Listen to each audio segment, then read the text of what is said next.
Hello मित्रों, सनातन coaching में आपका स्वागत है। ये आज का टॉपिक हमारा है सौर कलंक।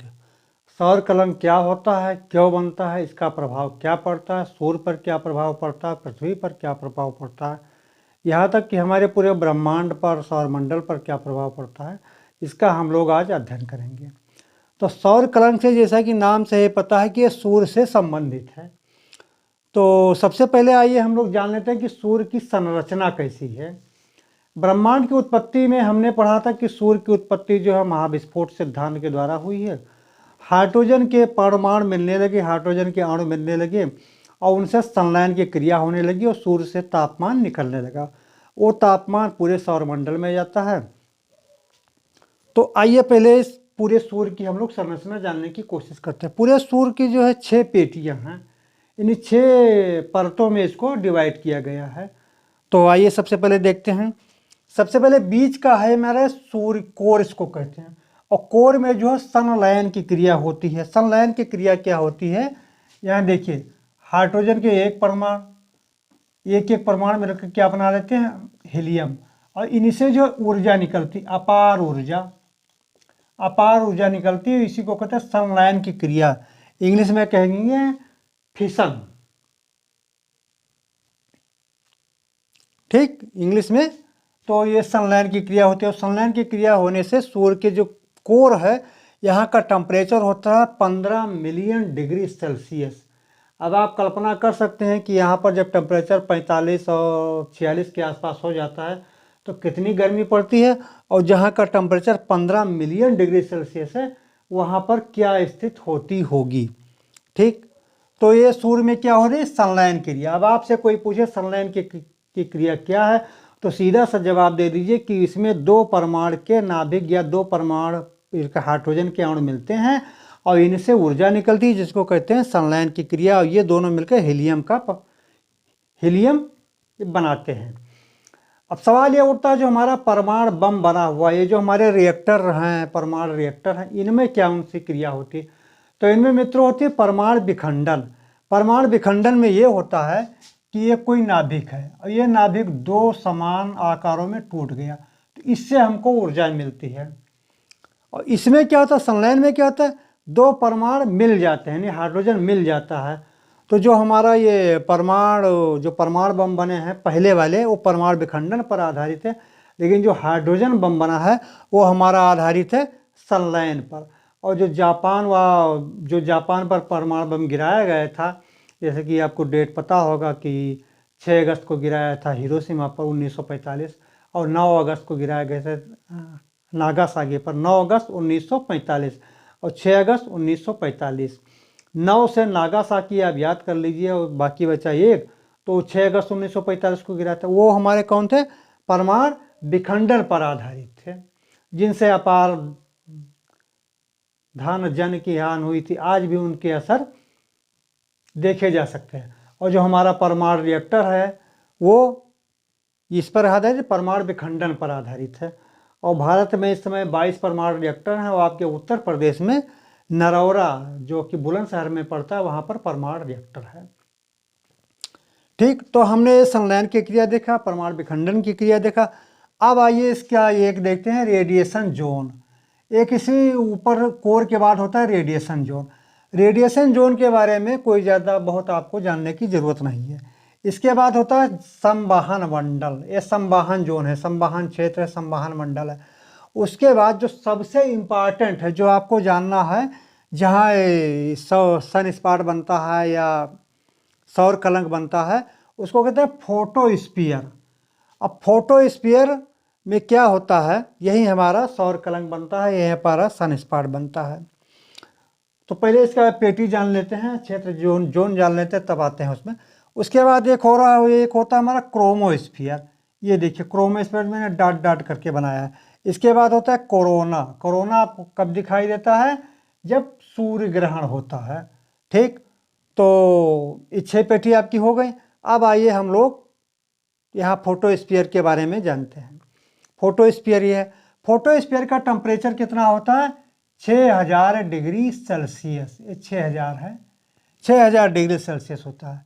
अब इसमें ये सन स्पॉट क्यों बनता है, तो इसके पीछे सीधा सा लॉजिक है, जैसे कभी आप ईंधन जलाइए, लकड़ी जलाइए, तो उसमें कभी स्लो जलती है, कभी बहुत तेज जलने लगती है। तो कभी कभी ये कोर मंडल में जो संलयन की क्रिया है बड़ी तेजी के साथ होती है, बहुत दूर तक ज्वालाएं निकलती हैं और ईंधन बहुत ज़्यादा जल जाता है। तो जब ईंधन जल जाता है तो उसके कुछ समय के बाद जो है इस फोटोस्फीयर में कुछ क्षेत्र ऐसे पाए जाते हैं, इस कुछ क्षेत्र ऐसे हो जाते हैं जहाँ पर टेम्परेचर 6000 से थोड़ा सा कम हो जाता है, यानी 1500 डिग्री सेल्सियस कम हो जाता है। और वो उस वहाँ पर कितना हो जाता है, 4500 डिग्री सेल्सियस, यानी 1500 डिग्री सेल्सियस टेम्परेचर कम हो जाता है। तो इसी को क्या कहते हैं, सन स्पॉट, यानी शीत क्षेत्र, यानी कि उसका हल्का ठंडा क्षेत्र। हल्का ठंडा, आप ठंडा यहीं से अनुमान करेंगे कि एक 6000 है और एक 4500 है, यानी 1500 डिग्री सेल्सियस टेम्परेचर कम है।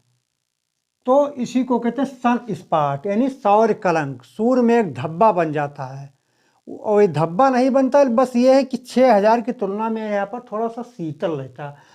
और ये पूरी तरीके से फोटोस्फीयर के द्वारा घिरे हुए होते हैं। देखिए, दो इधर मैंने बना दिया, दो इधर बना दिया, दो इधर बना दिया, दो इधर बना दिया। और ये बनते कहाँ पर हैं, सूर्य की जो 40 डिग्री साउथ और 40 डिग्री नॉर्थ के बाद बनते हैं, यानी 0 से लेकर 40 और नॉर्थ में, और 0 से लेकर 40 साउथ में, इसके बीच नहीं बनेंगे। ये बनेंगे तो 40 नॉर्थ एबव और 40 साउथ एबव में। तो आपने देखा कि सौर कलंक का टेम्परेचर कितना है, सौर कलंक बनते कैसे हैं, जब अत्यधिक ईंधन कोर में जलने लगता है, उसके कुछ समय बाद ये बनते हैं। इसके बाद फोटोस्फीयर में कुछ जगह होती हैं जो बहुत चमकीली होती हैं। ये देखिए, ये मैंने रेड से बनाया हुआ है, इधर बना दिया, इधर बना दिया है, और एक आपको यहाँ भी बना दे ताकि ये क्लियर रहे। ये रेड से बना देने का मतलब ये था ताकि ये अलग दिखे, ठीक। अब जो ये क्षेत्र होता है बहुत चमकीला होता है। देखिए, हमने लिख दिया, इसको कहते हैं फैकुला, इसको फैकुला, देखिए यहाँ पर ये मात्रा चढ़ा देते हैं, फैकुला कहते हैं इसको। और ये ज़्यादा चमकीला होता है। फोटोस्फीयर में एक तो फोटोस्फीयर सामान्य रूप से चमकीला है, है जिसका टेम्परेचर 6000 डिग्री सेल्सियस से क्लियर। दूसरा, सौर कलंक जो बना है उसका टेम्परेचर कितना है, उसका 4500 डिग्री सेल्सियस है। और कुछ होते हैं क्षेत्र, यही कुछ बने होते हैं जो ज़्यादा चमकीले होते हैं, 6000 से उनका टेम्परेचर ज़्यादा होता है, उनको क्या कहते हैं, फैकुला कहते हैं। तो अगर आपसे क्वेश्चन आ जाए कि सौर कलंक का टेम्परेचर या सौर कलंक किसको कहते हैं, तो फोटोस्फीयर में बने हुए वो स्पॉट जो शीतल होते हैं अपेक्षाकृत, उनको सौरमंडल कहते हैं, सौर कलंक कहते हैं। और फैकुला किसका कहते हैं, तो फोटोस्फीयर में बने हुए वो स्पॉट, वो स्थान जो ज़्यादा चमकीले होते हैं, उनको फैकुला कहा जाता है, ठीक। अब इसके बाद आइए कि ये जो बनते हैं आपके सौर कलंक, इनका स्ट्रक्चर कैसा होता है। तो स्ट्रक्चर के लिए मैं देखिए यहाँ पर बना रहा हूँ। स्ट्रक्चर इनका होता है, ये देखिए, ये बीच का इनका जो पोर्शन होता है बहुत काला दिखता है, ये वाला पोर्शन हल्का होता है, ये देखिए काला, एकदम काला रहेगा, काला केंद्र है, काला केंद्र एकदम काला। और जो ये वाला है ये होता है हल्का रंग का, हल्का रंग। तो जो काला केंद्र होता है उसको कहते हैं अम्ब्रा। ये क्या कहते हैं, अम्ब्रा, अम्ब्रा, इंग्लिश में लिख लीजिए अम्ब्रा। काला केंद्र को अम्ब्रा कहते हैं, और हल्के केंद्र को कहते हैं पेनुम्ब्रा कहते हैं। इसको क्या कहेंगे, पेनुम्ब्रा, क्या कहेंगे, पेनुम्ब्रा। सौर कलंक का स्ट्रक्चर वैसे तो ये आपके मेंस में नहीं है, प्री में ही है। तो अगर पूछ ले कि जो सौर कलंक के स्ट्रक्चर में जो ज़्यादा काला होता है उसको क्या कहते हैं, तो आप कहते हैं अम्ब्रा कहते हैं, अम्ब्रा पर निशान लगा दिए। और जो हल्का है उसको कहते हैं पेनुम्ब्रा कहते हैं। ये इसका स्ट्रक्चर हो गया। तो आपने देखा कि सौर कलंक है क्या, सौर कलंक बनता कैसे, सौर कलंक का टेम्परेचर कितना होता है, फैकुला क्या होता है। सौर कलंक का अगर हम स्ट्रक्चर अंदर से देखें तो अम्बरा कहते हैं काले वाले केंद्र को, पेनुम्ब्रा कहते हैं हल्के वाले रंग को। अब इसका प्रभाव क्या पड़ता है, प्रभाव से पहले जान लेते हैं कि ये कितने दिनों के लिए बनते हैं। ये कुछ समय से लेकर कई वर्षों तक रहते हैं और इनकी वृद्धि जो है, सौर कलंकों की वृद्धि 11 वर्षों में होती रहती है। 11 वर्षों में चाहे ये कमी पड़े या वृद्धि करें, इनकी संख्या में वृद्धि होती रहती है इसे। ठीक, अब इनका प्रभाव क्या होता है, तो प्रभाव में इसको पहले मैं मिटा देता हूँ तब आपको प्रभाव बताऊँ। प्रभाव में वो होता है कि यहाँ की जो संचार व्यवस्था है इन पर ये प्रभाव डालते हैं। जीपीएस सिस्टम पर प्रभाव डालते हैं। जीपीएस सिस्टम यानी ग्लोबल पोजिशनिंग सिस्टम, यानी जो ग्लोबल किसी चीज़ का पता लगाया जाता है, जीपीएस आप अक्सर पढ़ते होंगे, उस पर ये प्रभाव डालते हैं। तो आइए प्रभाव के बारे में 2-4 पॉइंट लिख लेते हैं। प्रभाव तो पहला प्रभाव इनका है संचार व्यवस्था पर प्रभाव। संचार व्यवस्था पर नकारात्मक प्रभाव।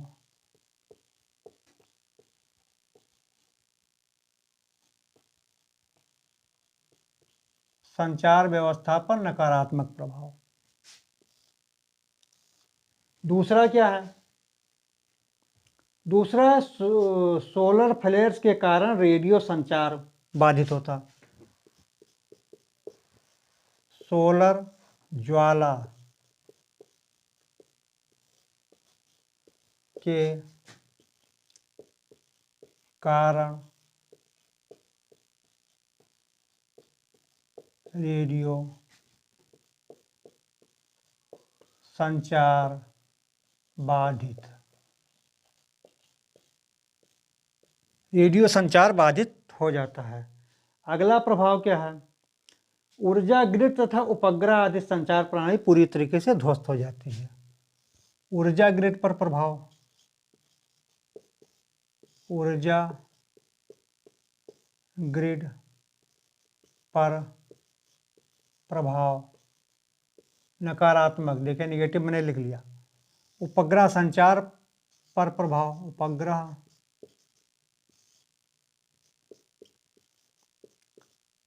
संचार, उपग्रह संचार पर प्रभाव। ठीक, इसका निगेटिव प्रभाव ही पड़ता है, पॉजिटिव प्रभाव नहीं पड़ता है। एल नीनो ला नीना पर प्रभाव। देखिए एल नीनो पर क्या प्रभाव पड़ता है, एल नीनो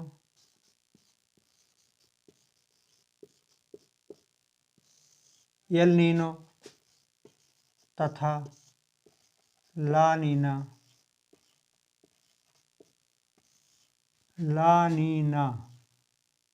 पर प्रभाव। एल नीनो पर प्रभाव पड़ता है, ला नीना पर प्रभाव पड़ता है। एल नीनो आप बस इतना जानिए ये एक प्रकार की गर्म जलधारा है और इसका प्रभाव ला नीना जो हमारे मानसून पर, इसका भी प्रभाव पड़ता है। तो सौर कलंक आपने देखा, सनस्पॉट आपने देखा, तो एक बार फिर से रिवीजन कर लेते हैं। सौर कलंक का निर्माण सूर्य के फोटोस्फीयर में होता है। ये जो है शीतल क्षेत्र होते हैं। फोटोस्फीयर के जो टेम्परेचर होता है 6000 डिग्री सेल्सियस होता है, इनका टेम्परेचर 4500 डिग्री सेल्सियस होता है।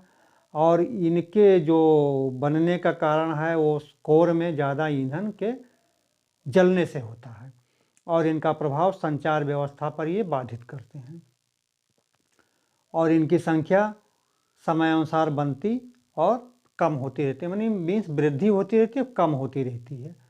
और इनका जीवन काल कुछ समय से लेकर 11 वर्षों तक होता है और एक चक्र में बनते रहते हैं। तो ये छोटा सा टॉपिक था मित्रों एस्ट्रोनॉमी का, और हमें उम्मीद है कि आपको पसंद आएगा और आप इस वीडियो को बार बार देखते रहिए और अपने मित्रों में शेयर कीजिए। और पीसीएस का प्री जो है, जैसा कि सुनने में आ रहा है, इस बार सीटें अच्छी आ रही हैं और जो पीसीएस का प्री आपका होगा और आईएएस का होगा, ये मई जून में हो जाने की पूरी संभावना है। पीसीएस जी की वैकेंसी आ चुकी है, 303 पोस्टें हैं। जो भी तैयारी कर रहे हैं वो हमारा जीएस वाला जो पोर्शन है यहाँ से पूरी तरीके से पढ़ सकते हैं, क्योंकि यही सारी चीज़ें ये लोक सेवा आयोग के ही पाठ्यक्रम पर आधारित है, उसी का ही पढ़ाया जाता है, तो यहाँ से अध्ययन कर सकते हैं। बाकी लॉ वाला पेपर है तो अन्य कहीं से उसका अध्ययन कर लें। तो इसी के साथ मित्रों, जय हिंद, जय भारत।